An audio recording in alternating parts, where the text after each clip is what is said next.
Baik, shalom, selamat malam semua para peserta webinar pada malam hari ini. Bagaimana kabar Anda? Aman, Puji sehat. Tuhan. Puji Tuhan. Terlihat Puji luar Puji Tuhan. biasa, Tuhan, sehat. terlihat Haleluya. sehat Salam ya. sehat. Sehat, Baik, puji kita Tuhan. akan segera memulai webinar kita pada malam hari ini. Dan sebelum kita memulai pemateri kita yang akan memaparkan materi, saya akan menyampaikan beberapa peraturan yang dapat diikuti bersama. Saya akan share screen. Apakah Anda dapat melihat layar saya? Bisa, oke. Baik, kita akan memulai acara kita, webinar kerjasama UKRIM dan STTII Bali mengenai konseling Kristen di masa pandemi hari Kamis tanggal 3 September 2020. Dan tata tertib webinar kita pada malam hari ini adalah semua mikrofon partisipan wajib dalam keadaan mute selama acara, kecuali dipersilahkan untuk unmute oleh saya sebagai moderator. Lalu selama acara, partisipan dapat mengajukan pertanyaan melalui kolom chat dengan ditujukan kepada narasumber yang dikehendaki yang nanti akan ditanggapi di session Q&A. Dan materi seminar dan sertifikat akan dikirimkan setelah acara webinar, dan sertifikat ini akan kami berikan kepada para peserta yang mengikuti seminar sampai akhir. Mengenai pembicara kita pada malam hari ini, Dr. Epravas Mujono MTH selaku Wakil Rektor UKRIM akan membawa sesi mengenai mengatasi stres dan depresi. Berikut adalah riwayat pendidikan dan riwayat pelayanan dari Bapak Mujono. Sarjana Teologi di tahun 1995 di STTI Yogyakarta, Magister Teologi di Sekolah Tinggi Alkitab Tiranus Bandung tahun 2011 dan Doktor Teologi di STTI Bali, STI Yogyakarta tahun 2015.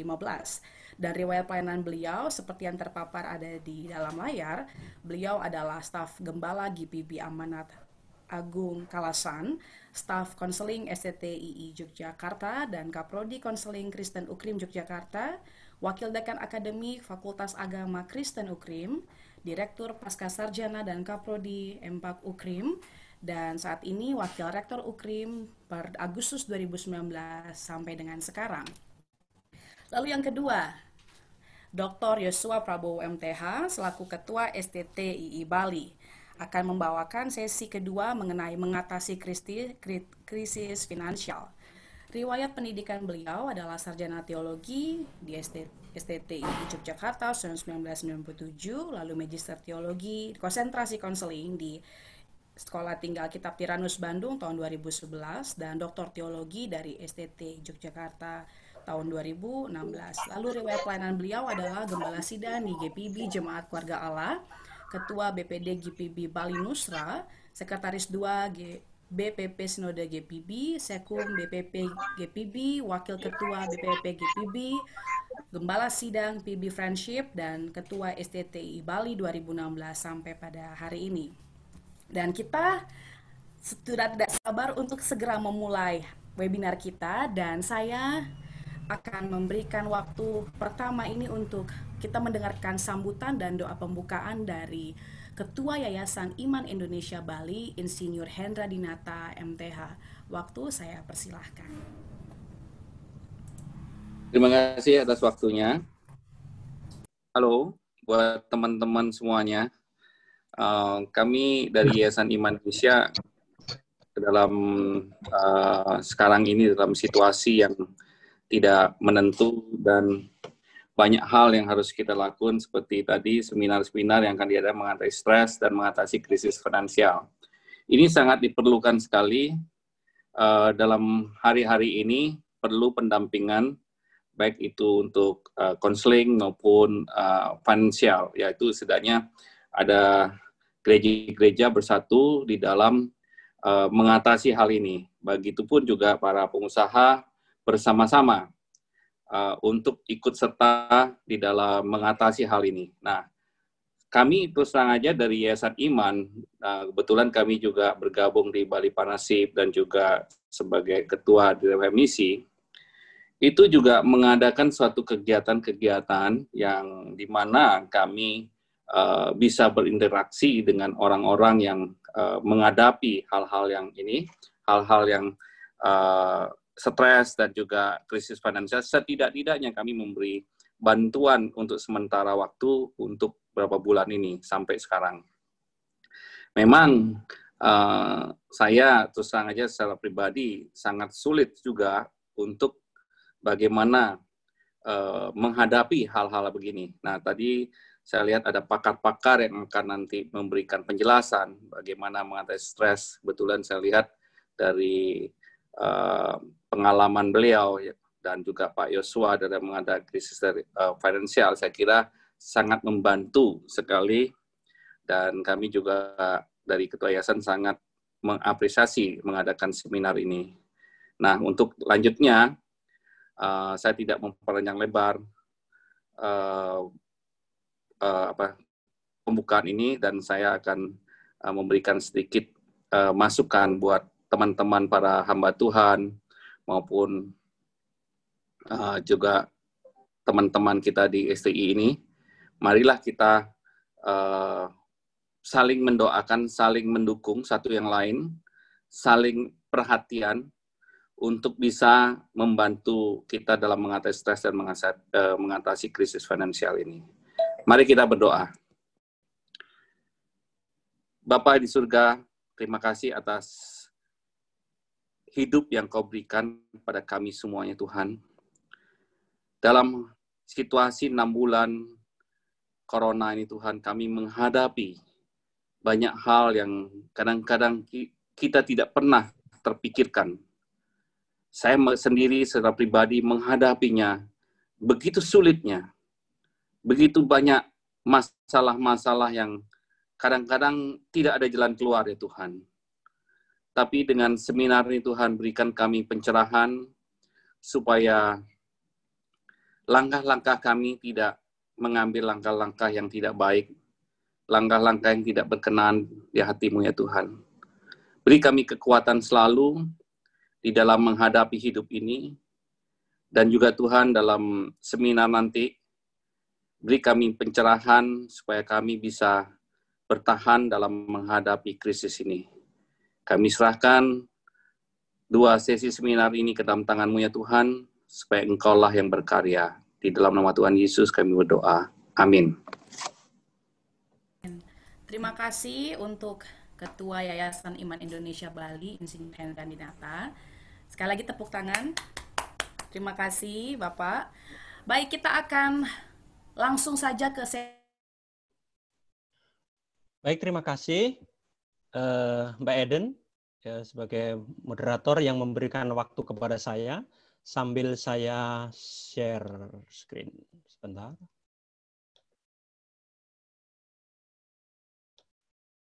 Baik, Bapak Ibu, apakah sudah bisa muncul di layar Bapak Ibu?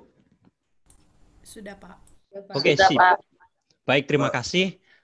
Pertama-tama saya mengucap syukur kepada Tuhan dan berterima kasih kepada panitia, Pak Yosua dan teman-teman di Bali, di STI Bali yang mengadakan acara ini sebagai salah satu wujud kerjasama dari STI Bali dengan program studi Magister Pendidikan Agama Kristen UKRIM. Ya, terima kasih untuk ini, dan terima kasih juga untuk kepercayaannya saya diminta untuk menyampaikan satu bagian materi, yakni mengatasi stres secara khusus karena corona ini. Ya, baik. Sebagai pendahuluan dari materi ini, jelas kita semuanya, bahkan tidak hanya kita, bahkan dunia sedang dihadapkan dengan pergumulan karena corona ini yang jelas sangat berbahaya dan mematikan. Ya, dan itulah sebabnya semua sistem dan cara hidup dituntut untuk berubah. Salah satunya ya dengan cara belajar, cara seminar yang dilakukan harus dengan online semacam ini. Nah, keadaan yang seperti ini mau tidak mau menuntut kita untuk beradaptasi dan menyesuaikan diri. Nah, menghadapi sikon yang baru yang saya katakan sulit, seperti dikatakan oleh Bapak Ketua Yayasan tadi, sangat sulit. Ya, bisa-bisa kita mengalami stres. Dalam arti stres itu tekanan, gitu ya, mengalami tekanan. Bahkan ada juga orang yang mengalami depresi. Berarti depresi itu kelasnya sudah di atas stres, gitu ya. Seringkali di dalam bahasa Indonesia stres itu diasumsikan negatif. Ya, kadang-kadang disesuaikan dengan istilah miring gitu. Padahal stres itu tekanan, merasa tertekan gitu. Nah, sebagai orang percaya secara khusus kepada Yesus, kita harus bersikap tepat dalam menghadapi sikon yang semacam ini. Nah, mau tidak mau, kalau kita sebagai orang percaya, kita harus belajar dari bos kita, yaitu Yesus sendiri ketika dia menghadapi stres. Bahkan ada yang menafsirkan Yesus sendiri secara manusia pernah mengalami depresi, yaitu ketika menghadapi salib, ketika bergumul di Taman Getsemani yang tertulis dalam Matius pasal 26 ayat 36 sampai 46. Ya, ini sesi konseling tetapi jelas konseling Kristen yang dasarnya adalah Alkitab. Ya. Melalui sesi ini saya mengajak Bapak Ibu Saudara untuk melihat ada beberapa sikap yang harus kita miliki supaya saya dan Bapak Ibu Saudara bisa menghadapi situasi ini tetap kuat, ya, sekalipun harus bergumul seperti itu. Nah, yang pertama, saya menggarisbawahi dari bagian firman Tuhan itu, ayat 36, 39, dan 42, pasal 26 kitab Matius, saya menggarisbawahi bagaimana kita menghadapi stres atau bahkan menghadapi depresi, mungkin stres dulu ya, situasi yang semacam ini, tetap mau tidak mau dekatlah dengan Tuhan. Ini sikap yang harus kita miliki dan harus kita ambil sebagai anak-anak Tuhan. Ya, tetap dekatlah dengan Tuhan. Ayat 36, 39, 42, dan 44. Maka sampailah Yesus bersama-sama murid-muridnya ke suatu tempat yang bernama Getsemani. Lalu ia berkata kepada murid-muridnya, duduklah di sini sementara aku pergi ke sana untuk berdoa. Ayat 39, maka ia maju sedikit lalu sujud dan berdoa. 42, lalu ia pergi untuk kedua kalinya dan berdoa. 44, ia membiarkan mereka murid-murid di situ, lalu pergi dan berdoa untuk ketiga kalinya dan mengucapkan doa itu juga. Dari bagian 3-4 ayat ini ada 1, 2, 3, 4, 5 ya, kata berdoa. Tentunya berdoa bagi Yesus berdoa kepada Bapa seperti kita berdoa kepada Bapa kita juga. Tetap dekatlah dengan Tuhan dalam keadaan yang sulit ini. Mohon maaf Bapak Mujono, mungkin slideshow-nya bisa ditampilkan secara full karena layar Bapak terlihat lebih kecil. Ya. Oke, siap.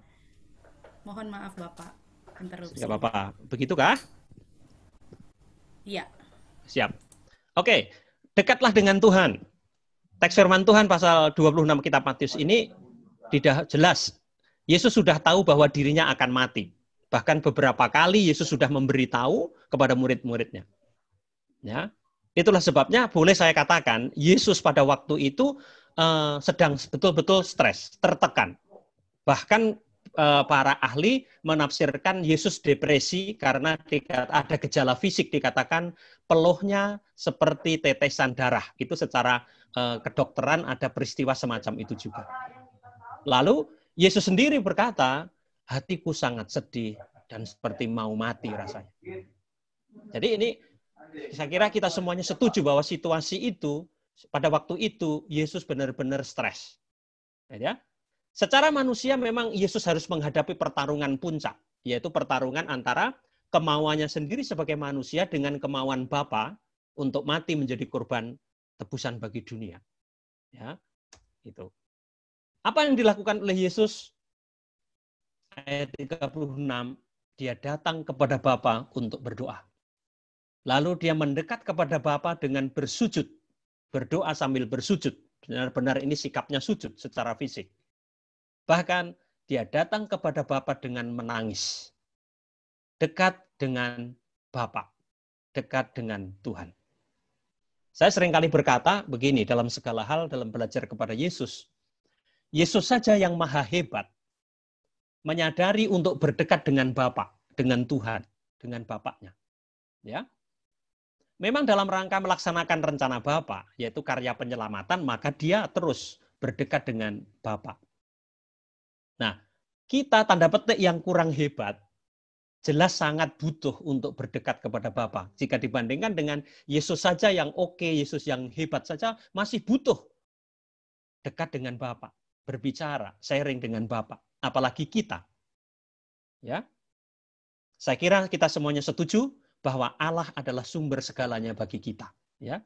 Makanya kita perlu berdekat, apalagi dalam keadaan yang sulit menghadapi corona ini, kita butuh dan sangat perlu untuk berdekat. Mau tidak mau, dalam menghadapi kesulitan karena corona ini, kita harus dekat, bahkan semakin dekat dengan Tuhan. Ya, semakin dekat dengan Tuhan. Mari kita tetap semakin membangun persekutuan kita yang erat dengan Tuhan, karena itulah salah satu letak kekuatan kita. Itu. Anak-anak Tuhan, sekalipun mungkin belum terfasilitasi dengan sistem ibadah yang offline, ya, yang terus, tetapi gereja-gereja Tuhan pasti terus akan memfasilitasi untuk bisa pelayanan, untuk ibadah online, dan segala kegiatan yang lain yang menjadikan anak-anak Tuhan semakin dekat dengan Tuhan. Dan ketika kita berdekat dengan Tuhan, percayalah bahwa Tuhan memberikan kekuatan bagi kita untuk menghadapi kesulitan itu. Ya, Tuhan, dengan kata lain, kita punya Tuhan. Ya, kita tidak berjuang sendiri. Tuhan memberi kekuatan kepada kita. Berdekat dengan Tuhan. Itu bagian yang pertama, sikap yang harus kita miliki sebagai anak-anak Tuhan. Ya. Lalu hal yang kedua, sharinglah atau berbagilah dengan orang lain, dengan pihak lain maksud saya. Ayat 38 sampai dengan 44 menekankan itu, ya. Pada saat Yesus bersama-sama dengan murid-murid di Taman Getsemani itu, yang saya herankan, ayat 38 dan 40b. Yesus yang adalah guru mereka, Yesus yang adalah Tuhan mereka, tetapi Yesus tidak malu untuk berkata kepada murid-muridnya, terutama 3 muridnya itu, dia berkata, hatiku sangat sedih dan seperti mau mati rasanya. Ya. Itu yang saya garis bawahi. Yesus sendiri yang hebat. Yesus Allah. Yesus Tuhan mereka, Yesus guru mereka. Tetapi Yesus tidak malu untuk sharing kepada murid-muridnya. Hatiku sangat sedih dan seperti mau mati rasanya. Ya. Sharing, berbagilah beban ini. Nah, sharing yang kedua jelas adalah sharing kepada Bapa, yaitu sharing di dalam doa. Dia berkata, dalam doa 3 kali, 39, 42, dan 44, ya Bapakku, jikalau sekiranya mungkin, biarlah cawan ini lalu daripadaku.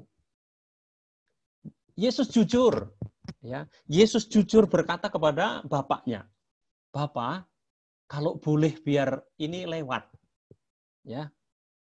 Kalau boleh, nggak usah lewat cara ini karena ini terlalu berat.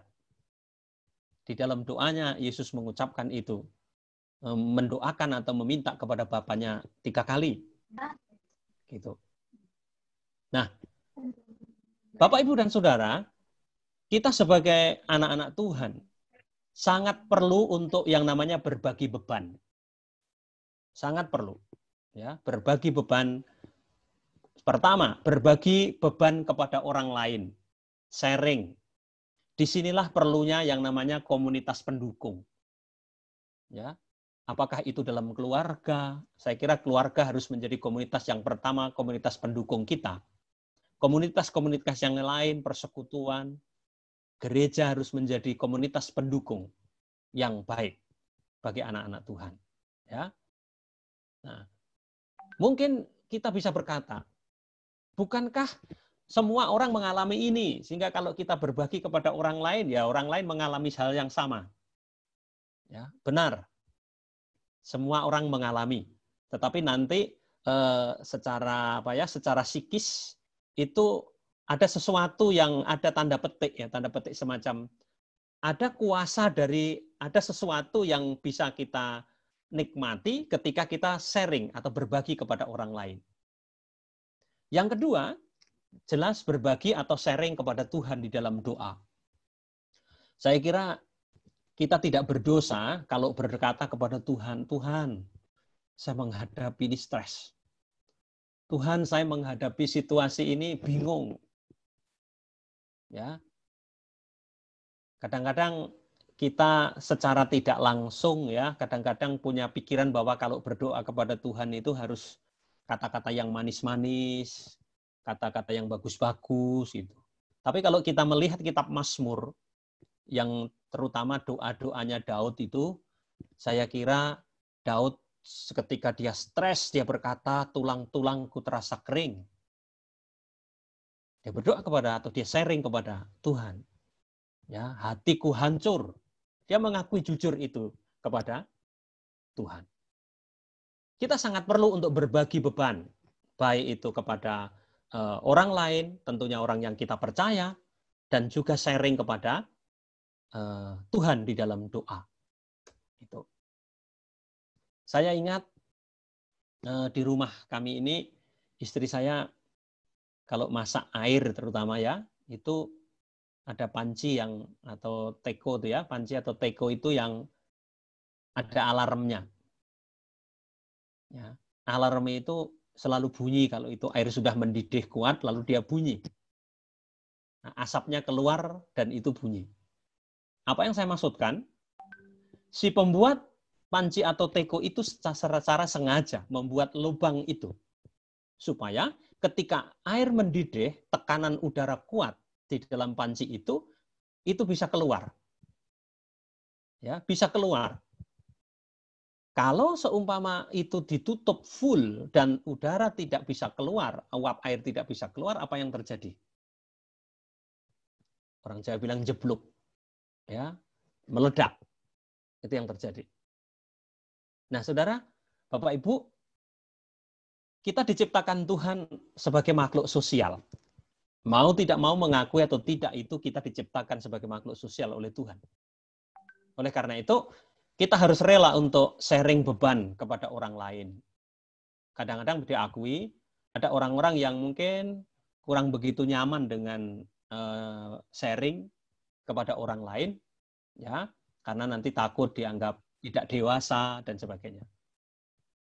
Tetapi kita sebagai anak-anak Tuhan juga harus bersedia menanggung beban orang lain ketika dia sharing kepada kita.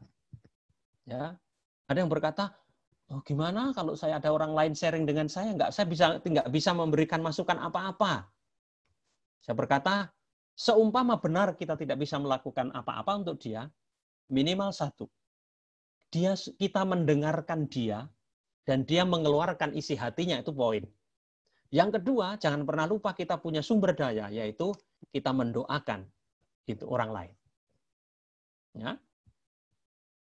Yang ketiga, mari kita memiliki komunitas yang membangun. Kita tidak bisa hidup sendiri. Kita tidak bisa menghadapi segala sesuatu sendiri, nggak bisa. Karena itu kita harus memiliki komunitas yang membangun. Nah, komunitas yang membangun yang pertama adalah keluarga. Ya. Suami harus menjadi support bagi istri. Istri harus menjadi support utama bagi suami. Ya, orang tua harus menjadi supporter bagi anak-anak. Bahkan anak-anak harus menjadi supporter bagi keluarga. Itu komunitas yang yang membangun. Yang kelima, gereja harus menjadi komunitas yang mendukung dan aman. Bagaimana gereja harus mengatur diri atau membuat siasat bagaimana supaya anggota gereja itu bisa menjadi pendukung bagi anggota gereja yang lain gitu. Saya ingat dalam teori konselingnya Larry Crabb atau Lawrence Crabb, dia berkata ada tahap konseling bagian yang paling bawah itu adalah disebut sebagai konseling saling, one another's gitu. Gereja bisa, artinya setiap jemaat Tuhan bisa menjadi konselor bagi orang lain dan orang lain itu bisa menjadi konselor bagi orang lain lagi. Ya. Karena hakikat dari gereja yang adalah keluarga Allah. Gitu. Relalah untuk sharing kepada orang lain. Relalah untuk sharing kepada Tuhan karena itu akan bisa mengeluarkan beban hidup kita ketika kita memiliki perasaan stres, perasaan tertekan ini. Itu yang kedua.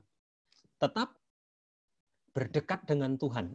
harga mati, tidak bisa diganti yang lain. Yang kedua, relalah sharing kepada orang lain ataupun kepada Tuhan.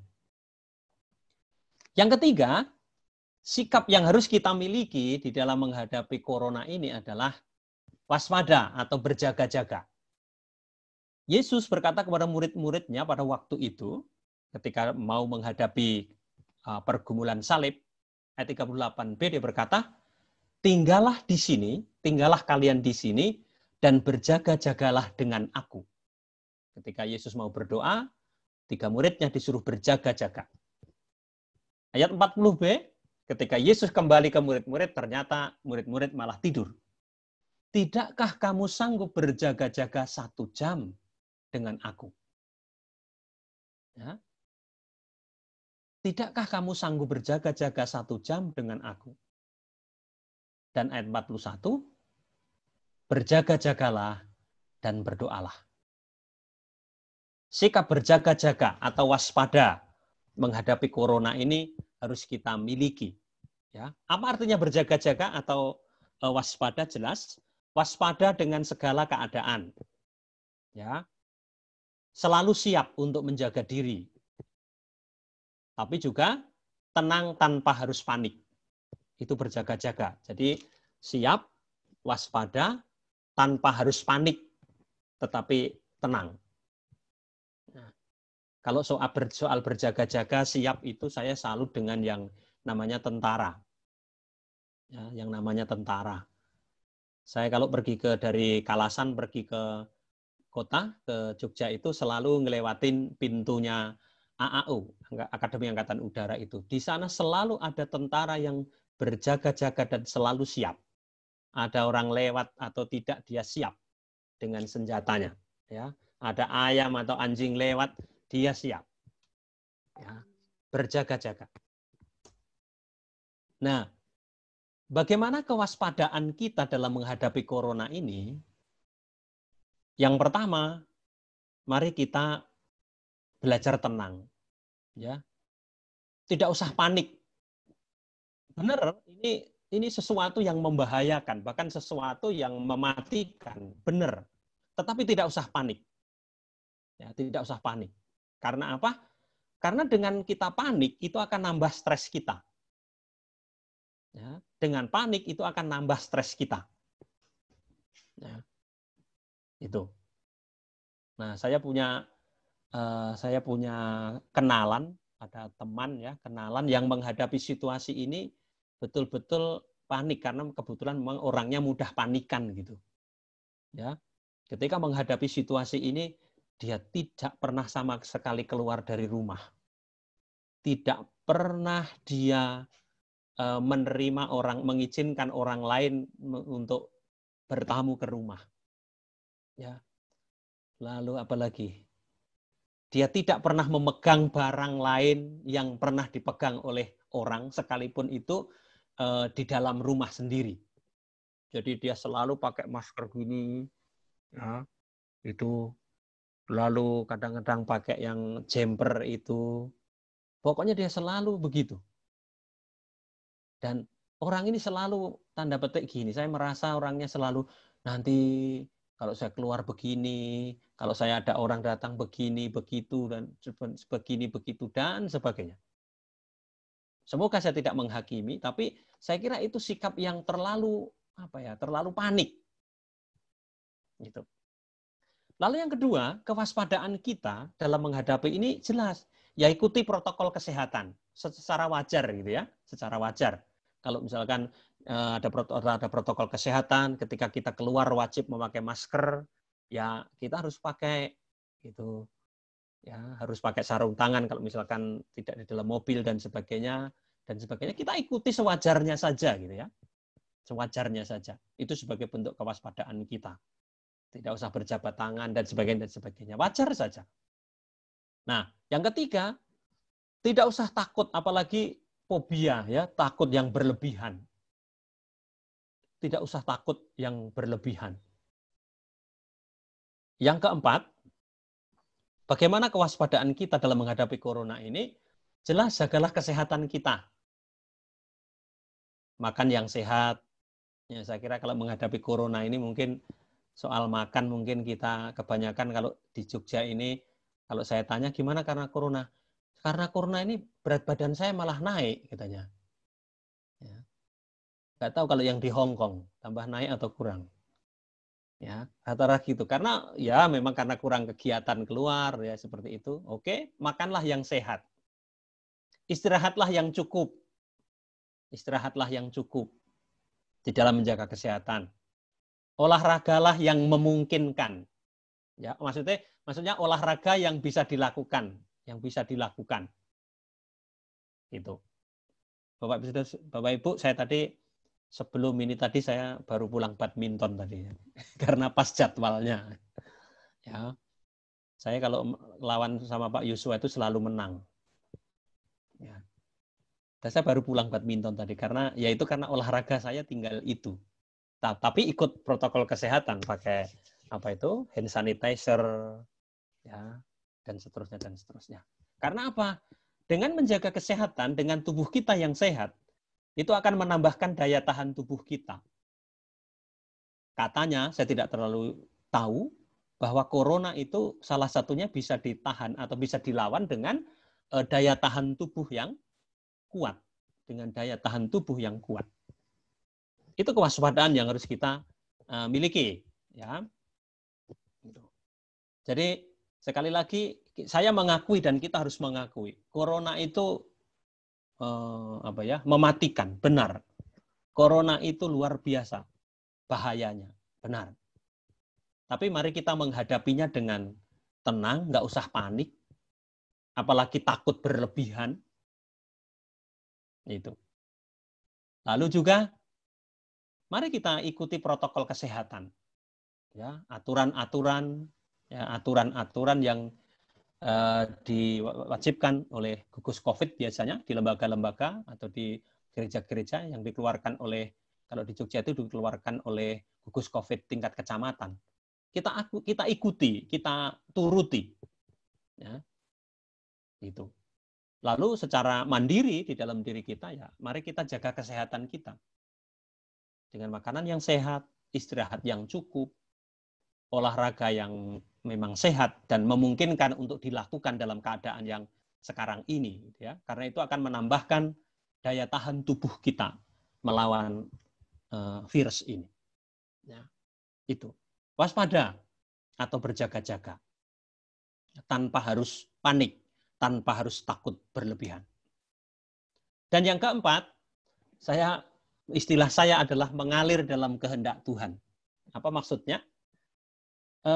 Tuhan Yesus ketika berdoa kepada Bapa, dikatakan berdoa 3 kali dengan doa yang sama.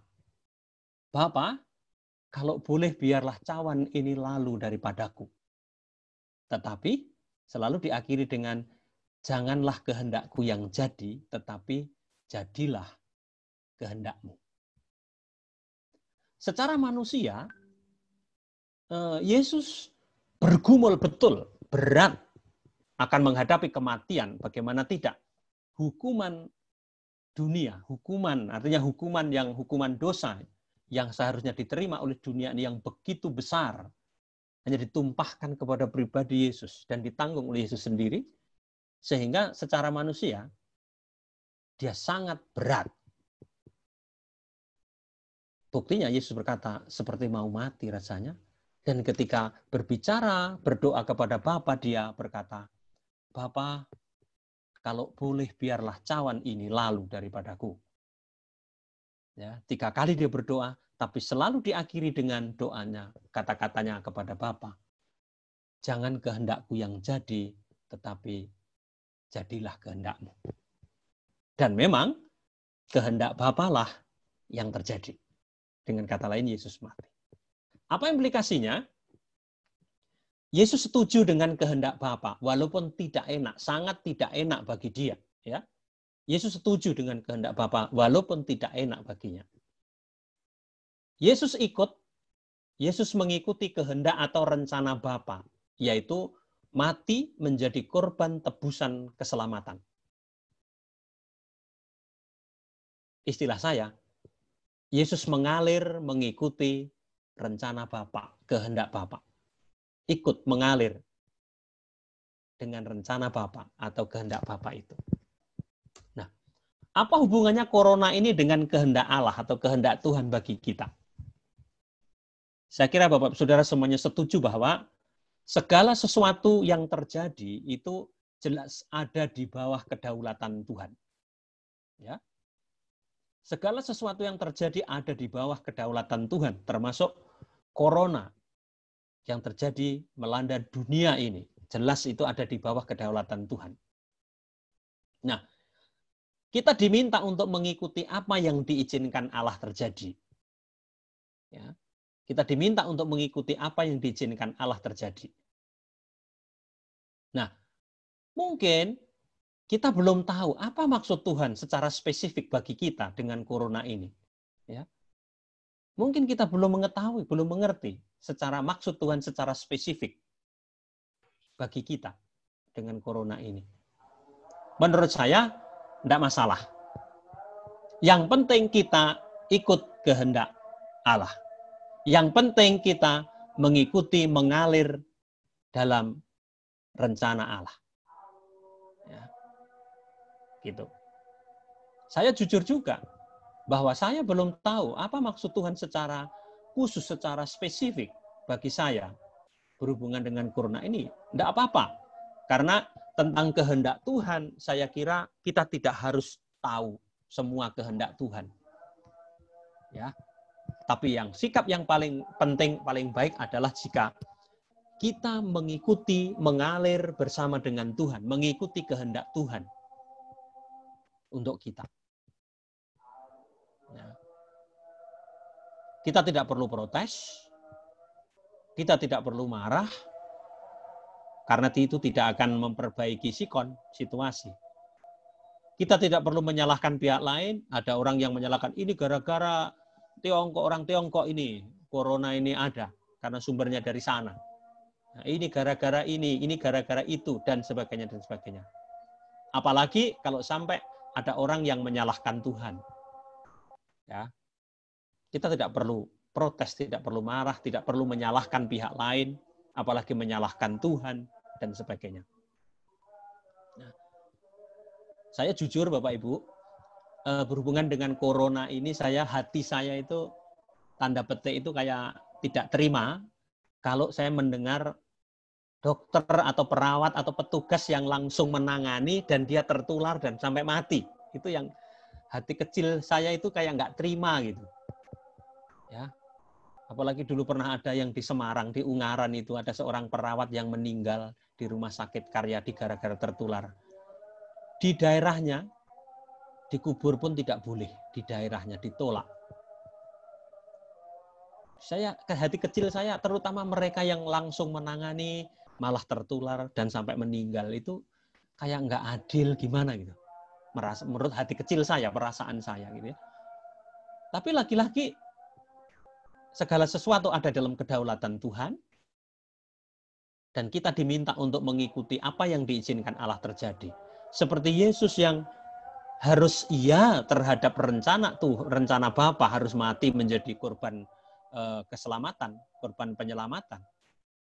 Dalam menghadapi corona ini juga, sekali lagi, ini adalah sesuatu yang diizinkan oleh Tuhan. Ini adalah sesuatu yang jelas di dalam kedaulatan Tuhan. Maka kita perlu terus, oke, kalau Tuhan menghendaki sekarang ini seperti ini, oke, kita ikut. Ya, kita ikut. Bahkan secara logika mungkin itu bisa menolong kita bahwa beban ini bukan hanya ditanggung oleh kita yang ada di Indonesia ini, enggak, tetapi ditanggung oleh sebagian besar masyarakat atau penduduk di dunia ini. Mungkin itu juga menjadi penolong bagi kita untuk meringankan bahwa kita menghadapinya tidak sendiri. Ya. Dan dalam konteks sebagai orang percaya, karena ini ada di bawah kedaulatan Tuhan, prinsip yang pertama atau sikap yang pertama tadi jelas, kita harus semakin dekat dengan Tuhan. Dan bagian yang sikap yang terakhir ini, yang keempat ini, yaitu kita harus ikut atau mengalir dalam kehendak atau rencana Tuhan itu. Ya, oke. Saya tidak akan banyak ngomong. Bahkan saya nanti lebih senang untuk bertanya jawab. Siapa tahu saya bisa menjawab, beri masukan. Kalau tidak, nanti saya minta tolong sahabat saya Pak Prabowo, ya, atau teman saya yang ada di Hong Kong sana. Ya. Nah, 4 sikap yang harus kita miliki untuk menghadapi corona ini jelas kita belajar dari Tuhan Yesus. Ya. Kita belajar dari guru kita. Kita belajar dari gembala kita. Kalau Yesus yang hebat saja berdekat dengan Bapaknya, apalagi kita tanda petik yang kurang hebat. Mari kita terus berdekat dengan Tuhan. Sharinglah, relalah sharing. Apakah itu dengan orang lain atau pihak lain, atau dengan terlebih dengan Tuhan. Kita harus rela untuk berbagi. Ya. Yang ketiga, jangan meremehkan corona. Tapi juga jangan terlalu takut sampai panik. Yang penting berjaga-jagalah atau waspadalah sewajarnya. Ya. Berjaga-jagalah atau waspadalah sewajarnya. Dan yang keempat, kalau ini dikehendaki oleh Tuhan, mari kita ikut mengalir dengan apa yang Tuhan kehendaki sekarang ini. Ya, kalau Tuhan meminta kita sekarang ini sedang untuk tenang, untuk kita berada melakukan tugas tanggung jawab kita bukan secara langsung, ya mari kita ikuti itu. Ya, belajar dari Yesus menghadapi stres, berdekatlah dengan Tuhan, sharing atau berbagilah, ya, berjaga-jagalah atau waspadalah, dan mari kita mengalir dengan apa yang Tuhan kehendaki bagi kita. Ya. Selamat dan siap menghadapi situasi yang tidak mudah ini bersama dengan Yesus. Kita pasti bisa dan dimampukan oleh Tuhan. Amin. Tuhan Yesus memberkati. Waktu saya kembalikan kepada Pak Eden. Baik, terima kasih sekali lagi. Tepuk tangan untuk narasumber kita yang pertama di sesi ini. Terima kasih Bapak Mujono. Sama-sama. Selanjutnya kita akan masuk di sesi kedua. Jadi para partisipan dapat mengumpulkan pertanyaannya di kolom chat selama sesi ini berlangsung, dan mohon keterangan diberikan kepada siapa pertanyaan Anda tujukan, kepada Bapak Dr. Mujono atau Bapak Dr. Prabowo. Selanjutnya di sesi kedua, mengatasi krisis finansial oleh Dr. Yosua Prabowo MTH. Waktu Bapak 45 menit dan kita mulai dari sekarang. Silakan Bapak. Terima kasih untuk Bu Eden yang sudah menjadi moderator. Terima kasih untuk Pak Dr. Epafras Mujono yang sudah memberkati kita bagaimana kita mengatasi stres di masa pandemi corona seperti ini. Nah, Bapak Ibu yang dikasih oleh Tuhan, saya akan melanjutkan untuk membahas berkaitan dengan bagaimana mengatasi masalah finansial. Namun saya izinkan menyampaikan asumsi saya terlebih dahulu. Ya. Asumsi saya bahwa semua yang hadir di webinar ini adalah konselor, hamba Tuhan, pendeta, guru, yang memang punya beban untuk menolong orang yang sedang bermasalah, ya kan?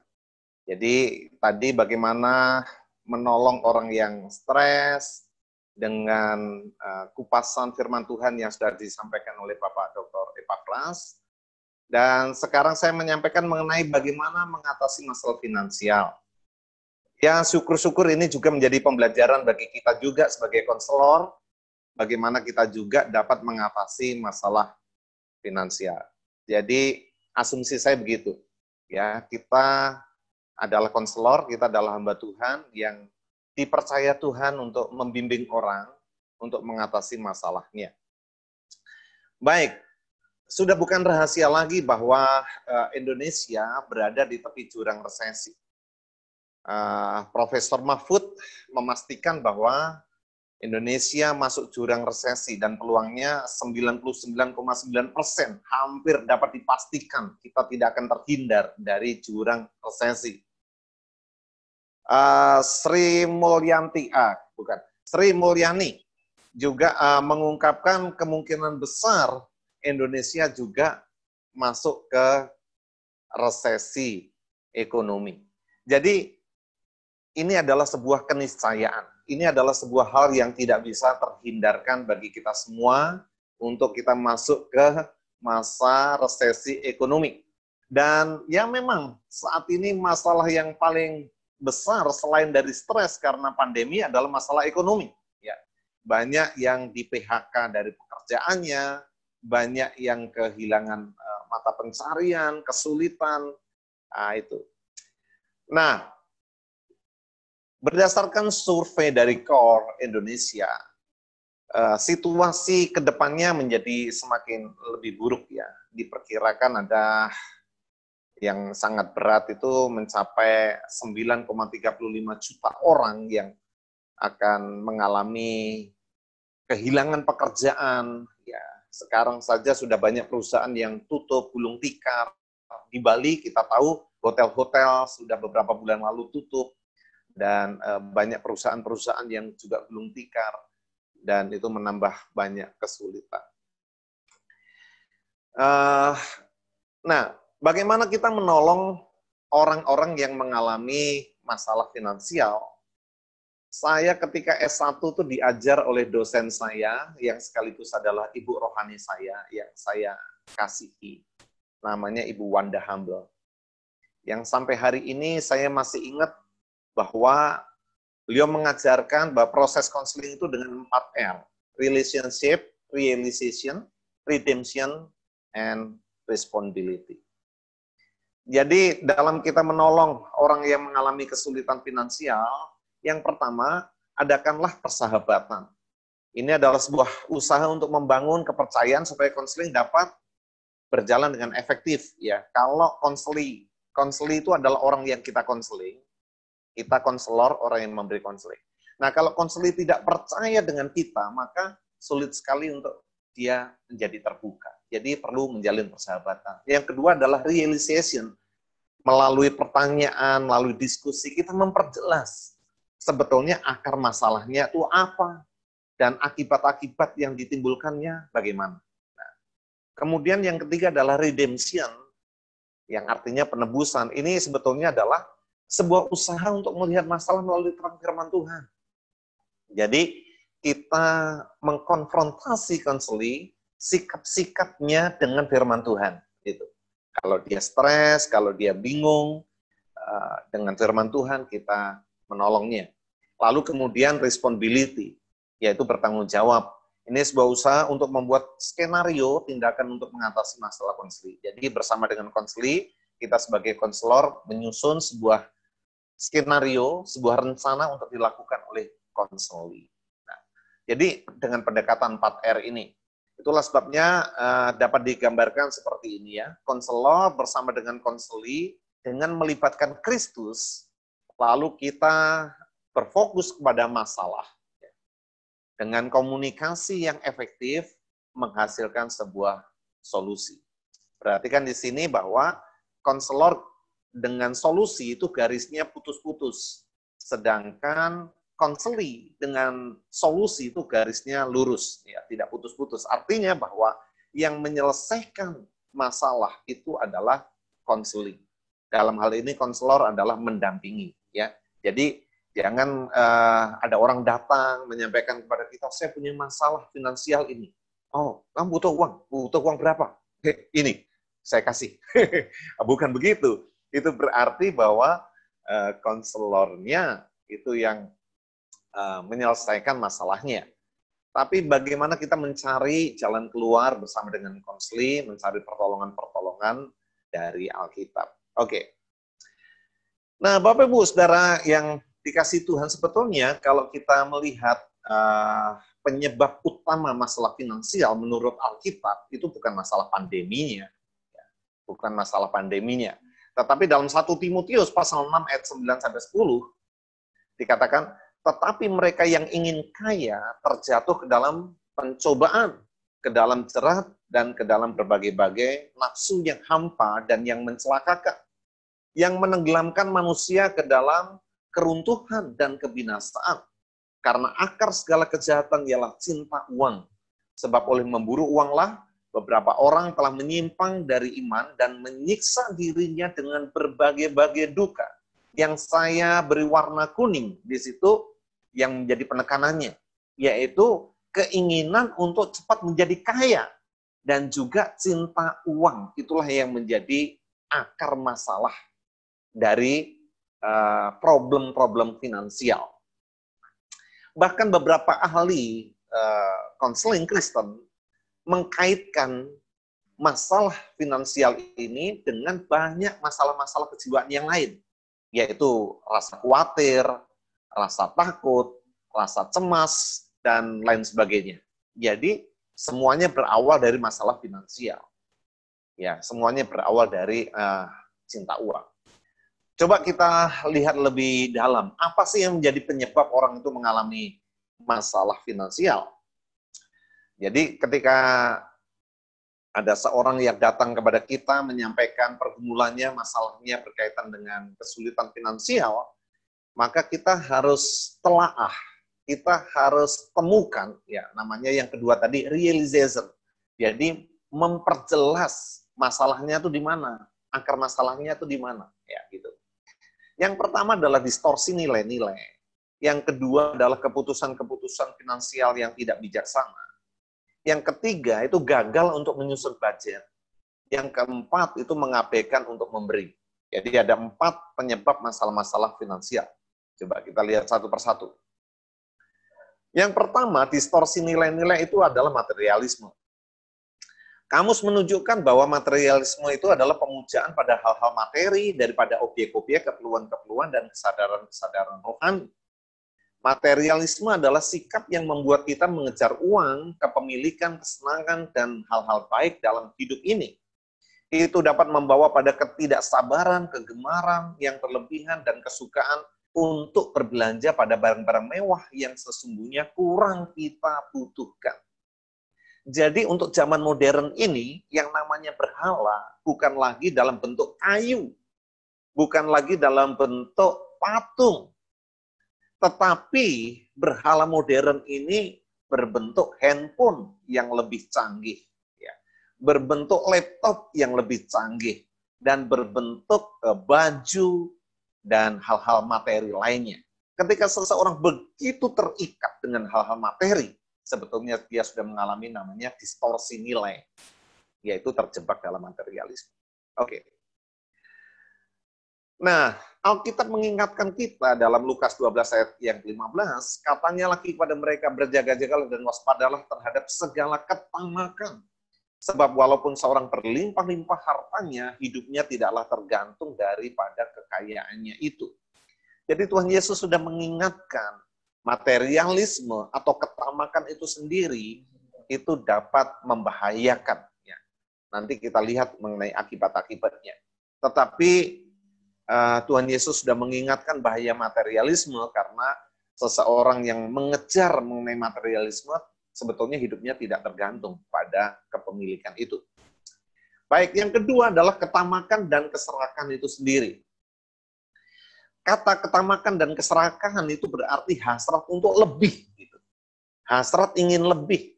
Bahkan jika orang-orang lain itu dibuat miskin sebagai hasilnya, tidak masalah. Yang penting saya meraih apa yang saya inginkan. Keserakahan dan ketamakan itu disinyalir menjadi penyebab dari masalah-masalah finansial di sebuah negara. Inflasi, kredit macet, masalah rumah tangga, dan lain sebagainya. Seringkali kalau ditelusuri, kalau ditelisik, itu berdasarkan sifat tamak, sifat serakah. Ya.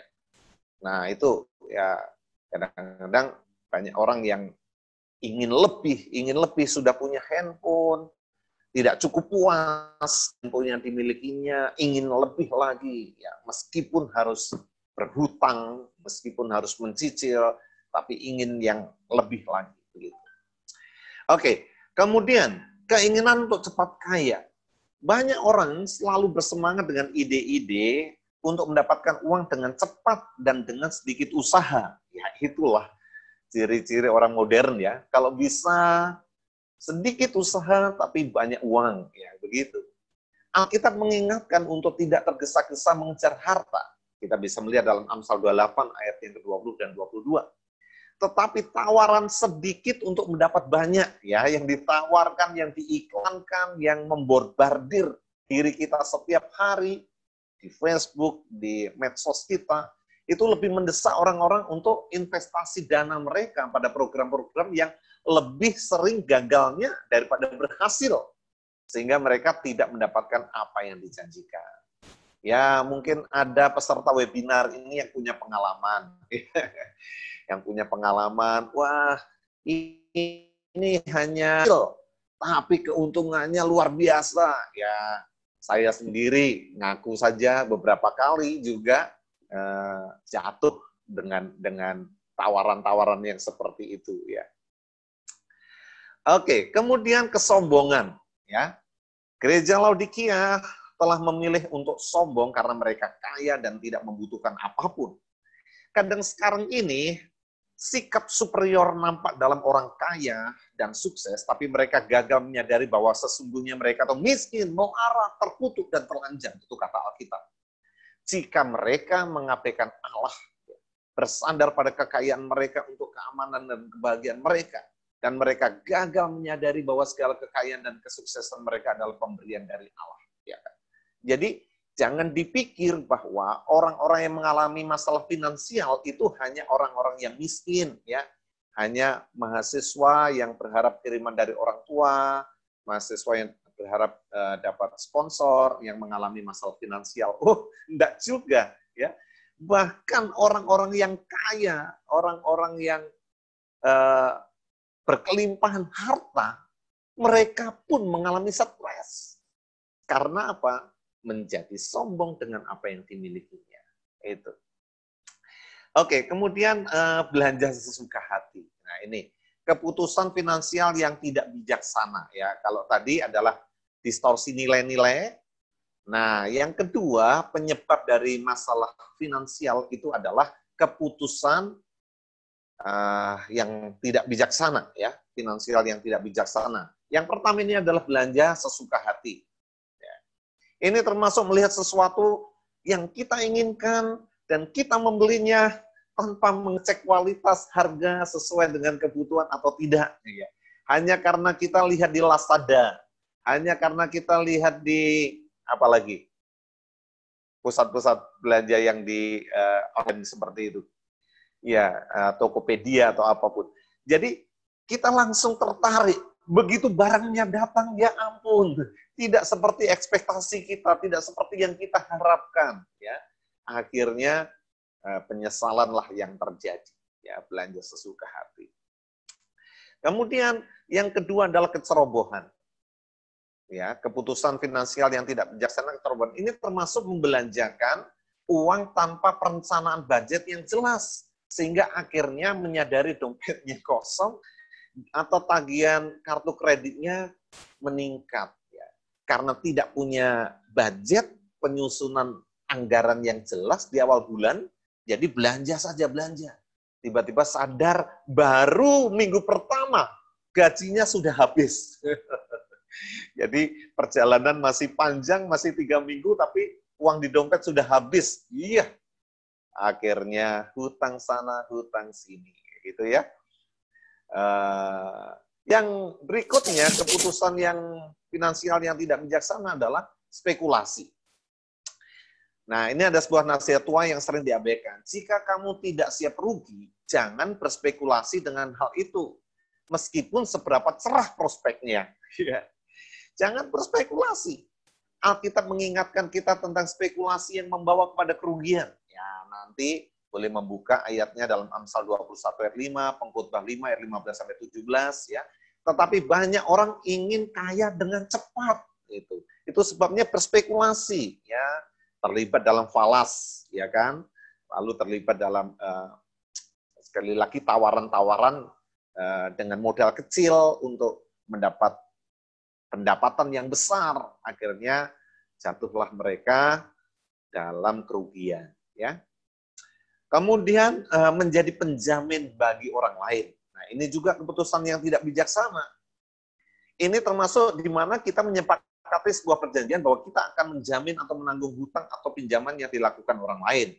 Sering motivasi kita baik karena kita ingin menolong, tetapi akhirnya kita yang menanggung hutang dari teman kita, itu akibatnya. Ya.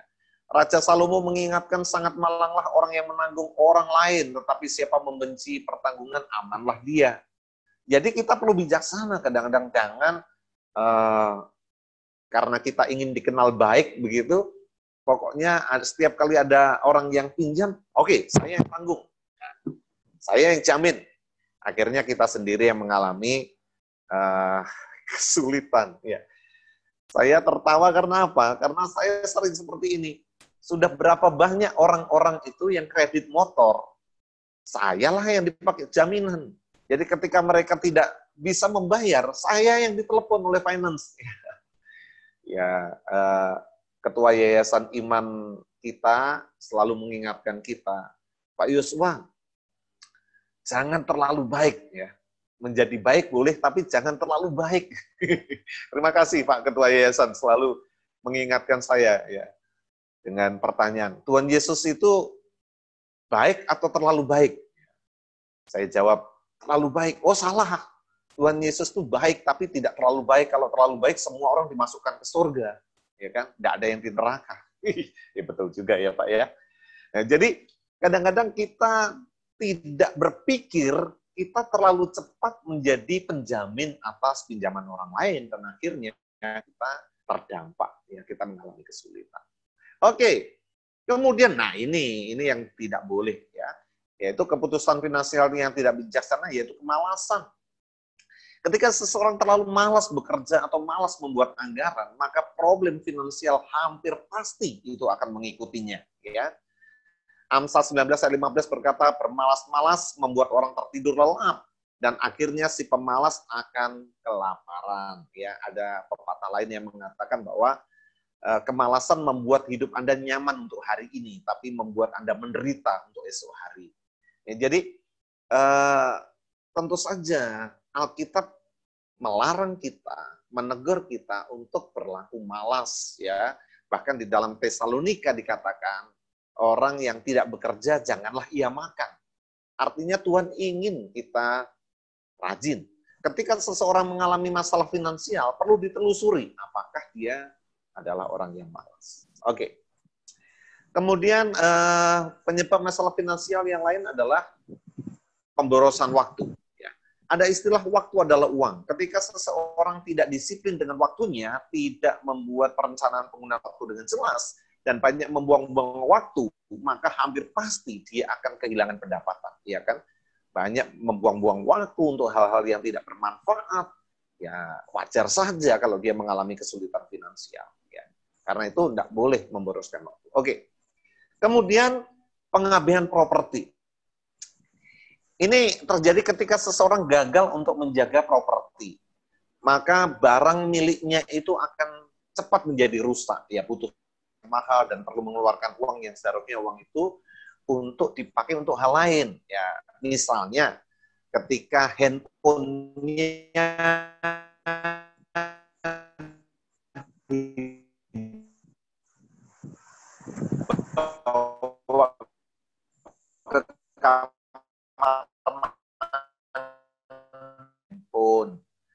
atau rumah yang terlalu diabaikan meskipun sudah bocor, meskipun sudah rusak, tidak segera diperbaiki, akhirnya justru menambah biaya untuk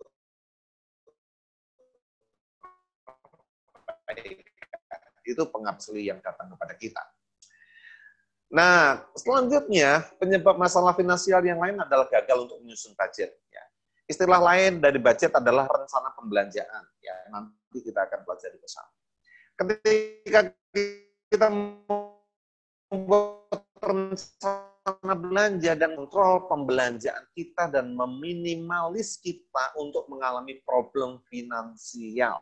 Jadi ketika orang gagal membuat perencanaan keuangan, hampir dapat dipastikan ya, dia akan mengalami masalah-masalah finansial. Kemudian, nah ini yang penting sekali, meskipun ini yang terakhir, tetapi ini yang penting ya, yaitu mengabaikan untuk memberi. Ini bisa menjadi penyebab masalah-masalah finansial. Alkitab mengajar kita bahwa memberi dan menerima itu berjalan bersama. Menimbun adalah salah, dan orang yang menolak untuk memberi sering jatuh dalam problem finansial. Ya. Sebaliknya orang yang memberi akan diberi kelimpahan oleh Tuhan. Janji-janji Tuhan banyak sekali di dalam firman Tuhan. Orang percaya memberi dalam 3 area, kepada Allah, kepada saudara seiman, dan orang-orang miskin. Mengabaikan hal ini akan mengakibatkan kesulitan finansial. Ya, pelit. Orang yang pelit itu justru mengalami banyak masalah finansial. Ya. Jangan berpikir. Ya, ketika kita menahan berkat, maka uang kita tidak akan hilang. Ya. Tapi keliru, justru ketika prinsip Alkitab, ketika kita memberi, maka kita semakin diberi kelimpahan. Itu yang Alkitab ajarkan. Ya. Jadi mengabaikan memberi malah justru mengalami masalah finansial. Nah, apa akibat-akibat dari masalah finansial itu? Akibat yang pertama adalah hidup dalam kekhawatiran. Ya. Khawatir jatuh tempo, khawatir dengan debt collector yang datang, khawatir miliknya disita bank, dan lain sebagainya. Hidupnya penuh kekhawatiran. Ya. Begitu ada orang datang bertamu ketok pintu, wah ini debt collector ini, jantungnya dedek. Ya, seperti itu. Jadi hidup dalam kekhawatiran. Yang kedua, munculnya masalah-masalah dalam rumah tangga karena tekanan-tekanan keuangan. Suami istri bertengkar, ya kan, piring terbang, melayang, ya kan. Oleh karena istri minta sesuatu tapi suami tidak punya uang. Ya. Anak-anak juga komplain karena tidak bisa membayar uang sekolah, tidak bisa membeli buku. Wah, macam-macam masalah dalam rumah tangga. Ya, itu disebabkan karena masalah keuangan.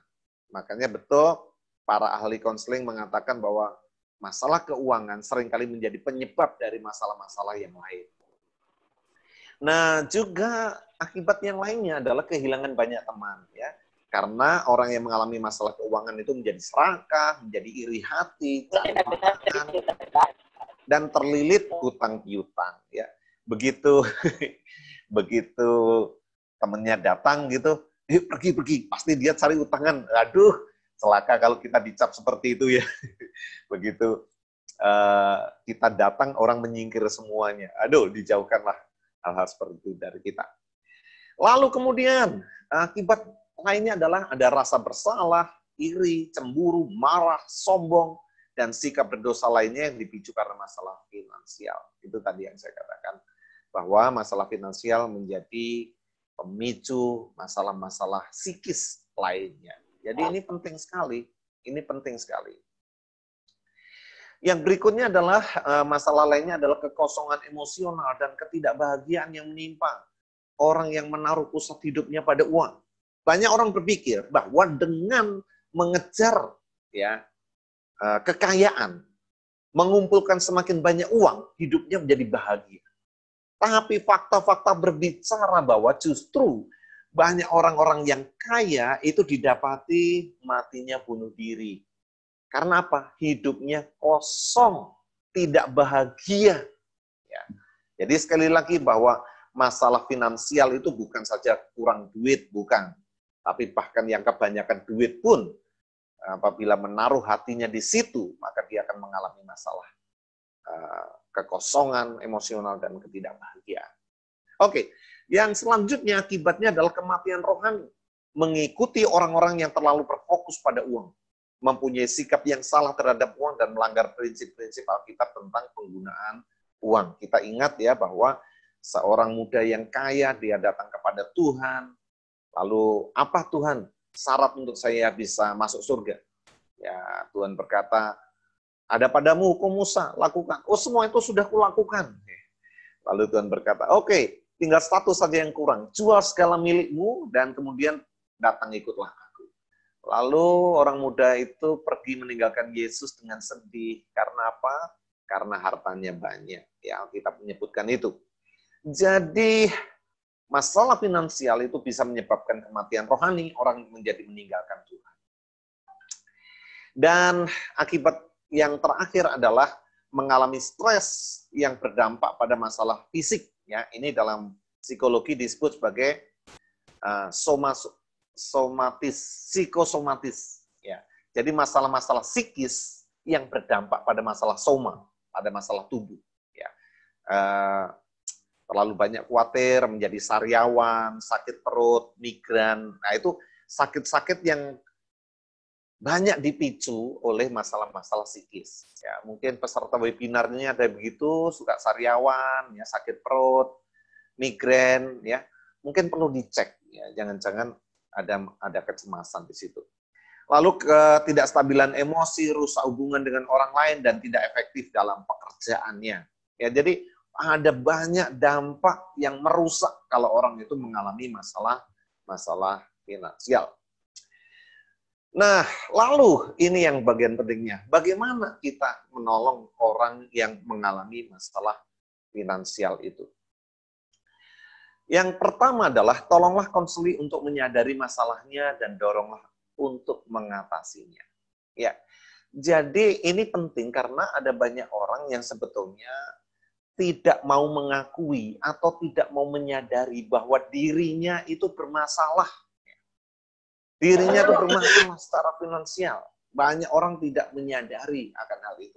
Nah, penting seorang konselor itu untuk terus mengingatkan dia, menyadarkan dia bahwa dia ada problem dengan masalah finansial ini. Dan berilah dorongan, encouragement untuk dia mengatasi masalah tersebut. Ya, tidak bergubang. Ya, memang kadang-kadang dalam pelayanan konseling, banyak orang yang mengalami masalah finansial, dengan pesimis dia berkata, itu semua tidak akan menolong saya, ya semua sama saja, ya biasanya tidak mau bergerak gitu, melangkah. Tapi penting konselor terus memberikan dorongan, encouragement, motivasi supaya dia boleh mengatasi masalahnya. Ya. Kemudian yang kedua, bersama dengan konseling, carilah petunjuk-petunjuk Tuhan. Biasanya konseling itu tidak senang ketika mereka berada dalam masalah dengan khotbah atau dengan ayat-ayat yang banyak yang kita berikan. Mereka ingin cepat. Ayo solusinya apa? Solusinya apa? Karena sudah begitu burn out ya istilahnya itu dengan masalah-masalah yang dia hadapi. Begitu stresnya. Jadi ingin segera mengatasinya. Tetapi penting sebelum mengatasi memberikan hal-hal praktis, kita mencari dulu petunjuk-petunjuk Tuhan dari firman Tuhan, itu yang menjadi landasan, itu yang menjadi dasar untuk bertindak. Ya. Kemudian yang ketiga, ajarlah konseling prinsip-prinsip Alkitab tentang finansial. Ini penting. Apa saja prinsip-prinsip Alkitab yang perlu diajarkan? Yang pertama adalah segala sesuatu itu milik Tuhan, kita hanya pengelola miliknya Allah. Perlu disadarkan, kita datang ke dunia tidak bawa apa-apa. Satu saat kita pulang pun juga kita tidak bawa apa-apa. Semua yang kita punya itu milik Tuhan. Kita hanya dititipkan saja untuk mengelola. Nah, kesadaran ini akan sangat menolong, ya, sehingga orang itu tidak begitu terpikat atau terikat dengan finansial. Ya. Kemudian yang kedua, perlu diajarkan bahwa mencuri itu dosa. Oke Pak, saya tahu itu mencuri dosa, tetapi bentuk-bentuk lain, misalnya tidak membayar pajak, itu adalah bentuk dari mencuri, ya perlu itu lebih diperjelas. Misalnya, seorang bos yang tidak menggaji karyawannya sesuai dengan perjanjian, nah itu juga mencuri. Misalnya berhutang dan tidak mengembalikan, itu juga mencuri juga ya. Jadi perlu diajarkan prinsip-prinsip kebenaran firman Tuhan ini. Lalu kemudian iri hati adalah salah. Ini perlu ditekankan. Banyak orang mengalami masalah finansial, tadi kita sudah singgung di atas adalah mengalami distorsi nilai-nilai. Ya. selalu melihat rumput tetangga lebih hijau daripada rumput kita sendiri. Nah, handphone tetangga lebih bagus daripada handphone kita. Baju tetangga lebih bagus dari baju kita. Ada iri hati dan kemudian mendorong untuk membeli, untuk menyaingi tetangga, meskipun dengan cara-cara berhutang dan lain sebagainya. Dan itu bisa menyebabkan masalah finansial. Oke, yang ketiga ya, adalah mengajarkan memberi itu adalah benar. Tadi sudah kita singgung ya, bahwa justru ada prinsip yang unik di dalam Alkitab. Ya. Ketika kita memberi, bukan kita kehilangan, tetapi ketika kita memberi, justru kita menerima berkat-berkat Tuhan. Nah, itu hanya ada di dalam Alkitab. Itulah sebabnya penting konseli diajarkan untuk memberi. Ya. Situasinya sulit, Pak. Pandemi ini, tetap memberi. Ingin diberkati enggak? Ya harus belajar memberi. Harus belajar memberi. Ya. Jadi, seberapapun, sesulit apapun, harus belajar untuk memberi. Oke. Kemudian mengatur keuangan adalah bijak. Ya, jadi perlu konseli itu ditolong oleh konselornya bagaimana sih memanage keuangan yang ada. Ya. Ada pepatah kan yang mengatakan bahwa berkat itu sebetulnya selalu cukup untuk kebutuhan kita, tapi tidak selalu cukup untuk gaya hidup kita. Ya, jadi Tuhan berjanji untuk mencukupi kebutuhan kita, bukan gaya hidup kita. Kalau gaya hidup, wah kita ingin segala sesuatu yang ada di dunia ini rasanya menjadi milik kita. Ya. Tetapi kita harus mengatur keuangan dengan bijak, ya, disesuaikan pendapatan yang kita terima.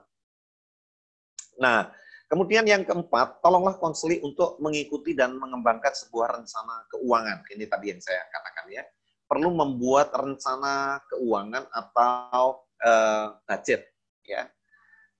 Oke, nah langkah awal dalam menyusun budget atau rencana keuangan adalah dengan mendaftarkan fakta-fakta finansial yang terkini yang konseli miliki. Ada dua, yang pertama adalah aset, yang kedua adalah liabilitas. Aset itu adalah apa yang kita miliki, itu adalah apa yang kita hutang gitu. Nah, apa yang kita miliki? Tabungan. Kita punya tabungan berapa? Nilai motor atau mobil, nah, walaupun masih nyicil enggak apa-apa, kalau dijual tuh nilainya berapa gitu.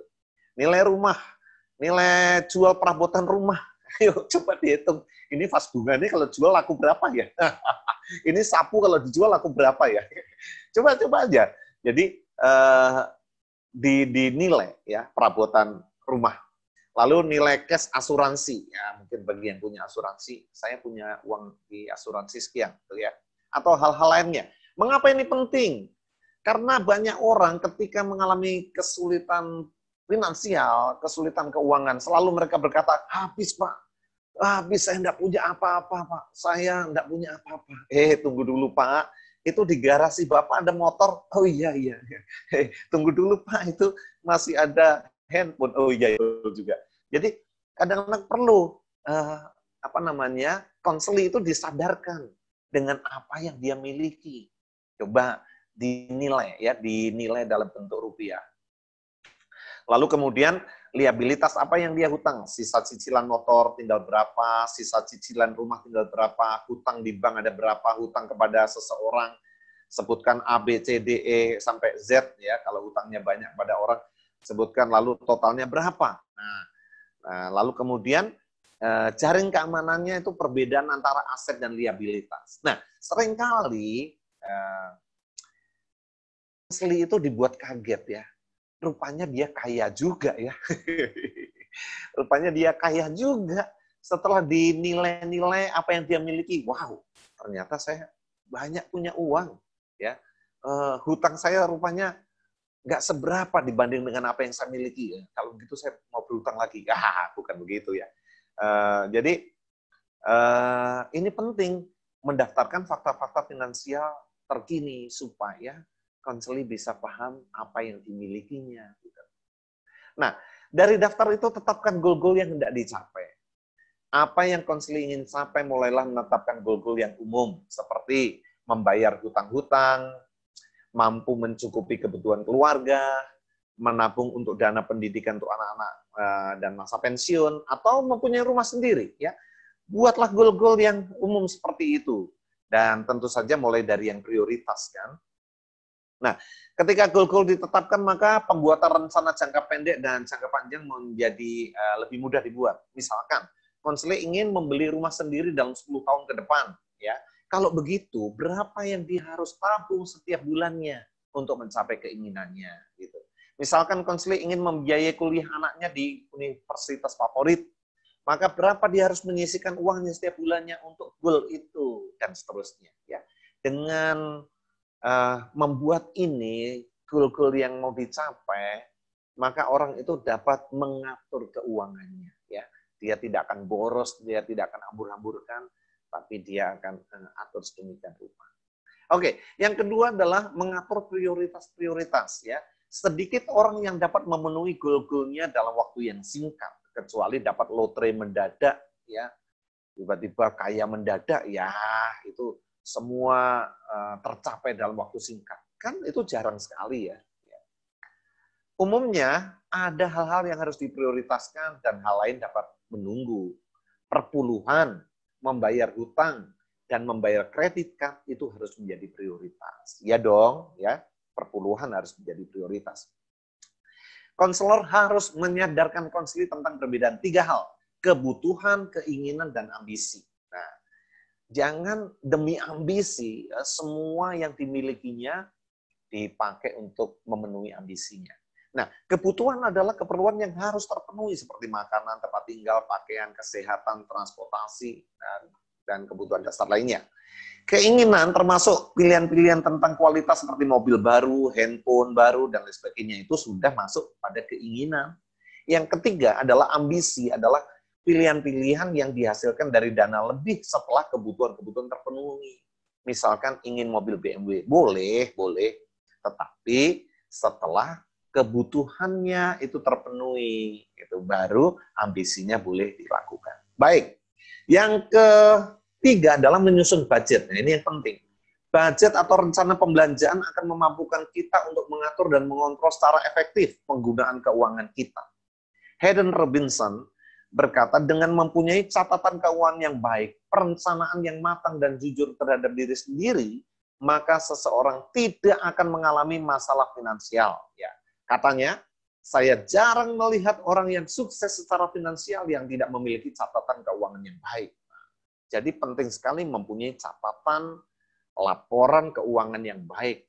Ya. Nah, gunakanlah prinsip 10-70-20 ya. Tolonglah konseli untuk menggunakan prinsip ini. Apa itu 10-70-20? Yang pertama, 10% dari seluruh pendapatan kita ya itu harus di perpuluhan, masuk ke perpuluhan. Ini wajib ya. Yang kedua adalah pajak dan biaya-biaya tetap yang harus kita keluarkan, misalnya BPJS. Ya, BPJS itu masuk di sini. Baru setelah yang kita punya, yang kita dapatkan itu dipotong untuk perpuluhan dan untuk pajak, maka masuklah kita ke dalam namanya working income. Ya. Nah, working income ini dibagi dalam 10-70-20. 10% pakai tabungan, 70% untuk memenuhi kebutuhan hidup selama 1 bulan, dan 20% baru bisa dipakai untuk hutang. Jangan sampai hutangnya 70%. Atau kebutuhan hidupnya hanya 20%. Waduh, itu pasti bermasalah secara finansial. Nah, ini anjuran bijak dari konselor. Nah, kemudian secara detail, buatlah budget keuangan bulanan. Ya. Tulis bulan berapa, tahun berapa, lalu kemudian pendapatan, ya ini pendapatan belum dipotong pajak. Ada berapa pendapatan dalam 1 bulan itu, lalu seperti tadi yang saya katakan, perpuluhan. Alokasinya berapa, lalu diberinya berapa, mungkin berbeda antara yang dialokasikan dan yang diberikan. lalu perbedaannya berapa. Biaya tetap pajak, alokasi berapa, pembelanjaan berapa, perbedaannya berapa. Lalu social security, ya. Lalu total per bulan dan biaya tetap berapa. Kemudian tadi yang working income tadi, ya, menabung 10% dari working income, dialokasikan berapa, terus kemudian realisasinya berapa, lalu perbedaannya antara alokasi dengan realisasi berapa, itu harus dicatat. Apalagi yang keempat adalah mengenai biaya-biaya hidup, ini yang 70% tadi, ya, yang 70%, yaitu untuk listrik berapa dialokasikan, akhirnya membayarnya berapa, lalu sisa, kalau ada sisa berapa, PDAM, internet atau pulsa, bensin, servis motor, makan, atau kebutuhan rumah seperti pel, sapu, dan lain sebagainya. Ya. Jadi itu harus dialokasikan, lalu kemudian dilihat realisasinya berapa, lalu sisanya berapa. Itu harus dibuat perencanaan yang matang. Ya, lalu kemudian yang 20% barulah untuk hutang-hutang, ya. Lalu di sini diringkaskan alokasi, pendapatan, total alokasi, lalu ada selisih berapa, lalu pembelanjaannya selisih berapa. Nah, dengan melihat hal-hal ini maka kita lebih teratur, ya. Jangan sampai kita membelanjakan sesuatu yang tidak kita alokasikan, ya. Atau kita membelanjakan sesuatu yang melebihi dari yang kita alokasikan. Kalau bisa, ada sisa. Ya, kita alokasikan sekian, ternyata realisasinya sekian, sehingga kita tidak terlalu terjerumus dalam masalah-masalah finansial. Ya. Oke, dengan cepat ini. Nah, tindakan preventifnya ini. Tadi kan kuratif, ya. Kuratif itu istilahnya menyembuhkan atau menolong orang yang mengalami masalah finansial. Nah, preventifnya supaya kita atau konseli kita atau orang yang kita layani terhindar dari masalah-masalah finansial, apa yang harus kita lakukan? Yang pertama, mengajarkan nilai-nilai Alkitabiah tentang finansial, ya. Ya, dalam hal ini keuangan dan finansial harus dipandang secara realistis, ya. Dalam perumpamaan Tuhan Yesus mengajarkan tentang seseorang yang menghabiskan seluruh hidupnya untuk mengumpulkan harta, tapi ternyata setelah semua dikumpulkan, Tuhan berkata, nyawamu kucabut malam ini juga. Lalu untuk siapa hartamu itu, katanya. Jadi keuangan memang kita perlu, ya. Finansial kita perlu, tapi harus dilihat secara realistis. Itu tidak bisa menolong kita untuk hidup lama di dunia ini. Kalau Tuhan sudah waktunya panggil kita, maka kita tidak boleh pura-pura tidak mendengar, ya. Kita harus segera datang kepada Tuhan. Lalu yang kedua, uang dan finansial itu disediakan oleh Allah. Ya. Dia menyediakan segala kebutuhan kita, berharap kita mempercayai Dia untuk finansial kita dan menunjukkan bahwa kita tidak perlu untuk khawatir atau cemas tentang apapun juga. Ya. Tuhan sendiri berjanji Matius 6 ayat 25, semua itu dicari oleh bangsa-bangsa yang tidak mengenal Allah, tapi Bapamu di surga tahu bahwa kamu membutuhkan semuanya itu. Tuhan menyediakan, jadi jangan khawatir, belajar untuk mempercayai Tuhan. Kemudian, apalagi yang diajarkan? Uang dan finansial itu perlu diajarkan, itu dapat berbahaya. Ya, tadi sudah saya singgung, orang muda yang kaya, yang akhirnya meninggalkan Tuhan karena hartanya begitu banyak, itu sebuah contoh yang menyedihkan. Lalu kemudian ada ayat yang pertama tadi yang sudah saya katakan bahwa cinta uang itu menyebabkan seseorang terjerumus ke dalam berbagai macam penderitaan. Jadi uang itu dapat berbahaya. Gitu. Kemudian yang perlu kita ajarkan supaya mencegah orang mengalami masalah finansial, keuangan dan finansial itu harus diatur dengan bijaksana. Ya. Memperolehnya dengan jujur, lalu berinvestasi dengan hati-hati, ya. Jangan ceroboh, tadi sudah saya singgung. Membelanjakan secara realistis, ya, sesuai dengan kebutuhan. Lalu kemudian jangan lupa memberi dengan sukacita. Ya, memberi perpuluhan itu wajib. Dan memberi untuk pekerjaan Tuhan lainnya. Ya. Kemudian yang kedua, mengajarkan bekerja keras dan bekerja cerdas. Nah, ini penting. Bekerja keras dan bekerja cerdas. Ya. bekerja sesuai dengan talenta dan kompetensi, ya. Belajar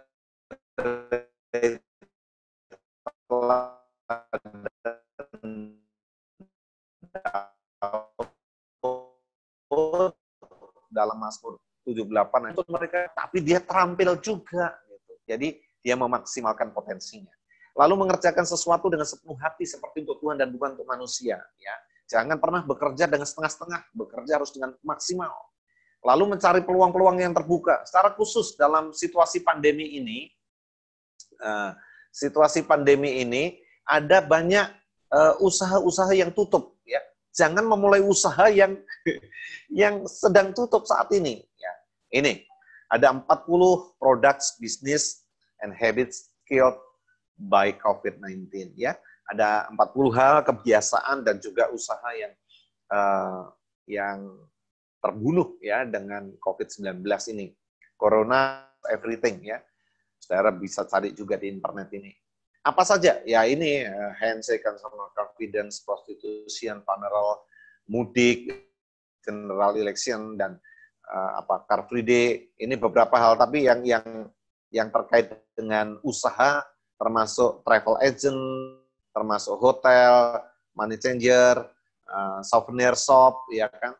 Lalu kemudian apalagi barbershop, tukang cukur. Lalu kemudian dental klinik, ya, dokter gigi, aduh kasihan, ya, IO, reception, wedding organizer, dan lain sebagainya. Jadi harus cari peluang-peluang yang ada. Betul sekarang situasinya sulit, tapi kita harus cerdas juga lihat peluang, ya. Jangan memulai sebuah usaha yang memang lagi sulit sekarang ini, ya. Itu sama dengan membuang-buang waktu. Oke. Kemudian yang ketiga, makan petunjuk mengatur keuangan, ya, supaya terhindar dari masalah keuangan, mendaftarkan aset dan liabilitas tadi yang sudah saya katakan, mengajarkan prinsip 10-70-20 tadi yang sudah saya sampaikan, mengajarkan pembuatan budget atau perencanaan keuangan bulanan yang tadi sudah saya sampaikan juga. Kemudian yang keempat, mengajarkan keuangan di konseling pranikah. Ini penting. Ketika seseorang mau memulai sebuah keluarga baru, perlu dikonseling pranikah. Dan salah satu topik yang harus diajarkan di pranikah itu bagaimana mengatur keuangan dalam keluarga nanti, ya kan? Jadi perencanaan bagi keluarga baru 5 tahun mendatang apa yang ingin dicapai, 10 tahun mendatang apa yang ingin dicapai, 20 tahun mendatang, ya, ketika anak-anak sudah besar dan mau kuliah, itu apa yang mau dicapai. Nah, berdasarkan goal-goal itulah dibuatlah manajemen keuangan yang baik. Ini penting sekali, ya. Dan yang kelima, yang terakhir adalah membangkitkan kesadaran isu-isu finansial kapanpun terjadi krisis atau perubahan hidup, ya. Kesadaran ini